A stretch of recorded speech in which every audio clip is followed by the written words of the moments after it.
In today's video, we'll try to answer if the Apple Card is worth it. And the simple answer is no, but I'll tell you why. My name is Abhilash, this is Credit Debit with Abhi, and like we do in all of our videos, without further ado, let's dive in. Let's start with the basics. The Apple Card is a $0 annual fee card that is issued by Goldman Sachs. It gets you 3x back on select merchants like Apple, Ace Hardware, Uber, and a couple of other players. It gets you 2x back when you use Apple Pay using your Apple device. And then it gets you 1x back on everything else. The card is made out of titanium, but does not have a ton of benefits to speak of outside of the multipliers that we talked about. When I applied for the card, I got a $30,000 credit limit, which increased the denominator of my credit utilization calculation. And if you want to learn more about credit utilization and the 5 factors that affect your credit score, I'll link a video up there, or maybe up there.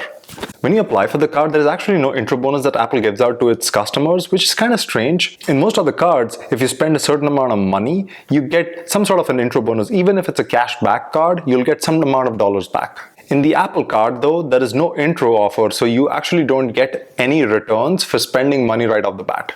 So that's strike number 1. They have recently introduced the ability to move the daily cash that you earn through the multipliers that I talked about. So that's the 3x back on select retailers like Nike, Apple, and Ace Hardware, and the 2x back you get using Apple Pay, and the 1x on everything else. So when you add all of the daily cash up, you can actually move that amount into a savings bank account and earn, I think, about 4.15% as of the recording of this video. There are a multitude of better options that offer better returns for your cash when you put them in the savings account. I put mine in Betterment, and the current rate that they're offering is 4.35%. There are a bunch of other options that can also offer you around that mark or slightly higher.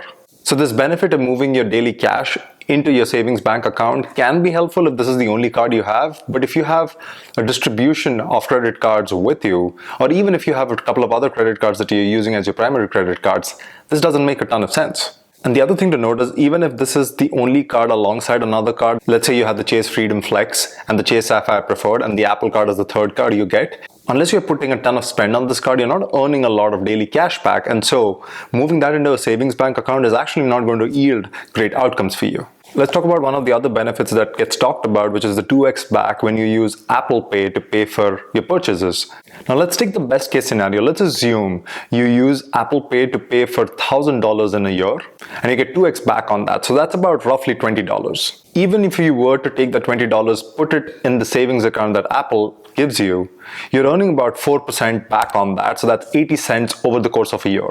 So your total return from the $1,000 that you spent on this card is about $20.80. Let's talk about some of the alternatives that you have in the space that also give you 2x back. You have the Citi Double Cash. You have the Capital One Venture X that also gives you 2x back on everything else. The reason I prefer the Citi Double Cash and the Capital One Venture X over the Apple Card is because the 2x back can actually be more helpful because you can get at least 2 cents per point. So the same $1,000 will yield 2,000 points, but the value of those 2,000 points is at least 2 cents per point if you transfer them out to travel partners. So in my view, those 2,000 points can actually translate into $40, which is almost twice as much as what you earned through the Apple 2x back. Let's say you do not have the Citi Double Cash or the Capital One Venture X because it does have an annual fee on it of $395. And instead you have a card like the Chase Freedom Flex and the Chase Freedom Unlimited. So even if you use the Freedom Unlimited that gets you 1.5% back on everything, what you're earning is ultimate reward points, and these ultimate reward points again can be valued at least 2 cents per point when you're transferring them out to travel partners. The one caveat there is you do have to pair it with a card like the Chase Sapphire Preferred to be able to transfer them out to the travel partners. But if you do, you're actually earning 3x back, not 1.5x back, using the Chase Freedom Unlimited. That's where I think the 2x back on the Apple Card actually isn't that beneficial. So one of the few benefits that I see with the card is the 3x back that you get with Apple products and the option to actually use monthly installments that are interest-free. If you're buying a product that's $1,200, you can break it down into $100 monthly installments that spans over the course of the year. So that's one small benefit that can be utilized, but again, I think when you're making a high value purchase, it's always good to pay it off in full and on time. I understand there are going to be edge cases where this might come in handy to you, and in those cases, obviously, this might make sense because it is a $0 annual fee card. But the other thing that irks me about the card is that there are actually no other benefits associated with the card.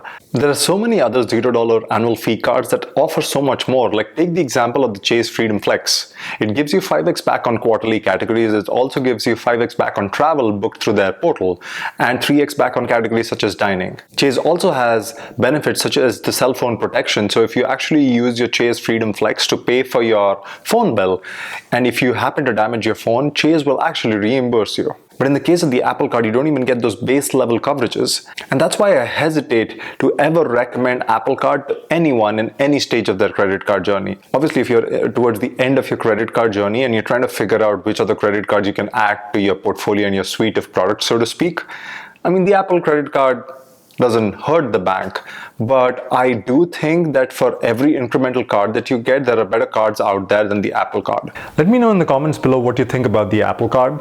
If you liked today's video, hit the like button. If this is your second time watching a video from the channel, consider subscribing, and like always, I'll see you in the next one. Peace.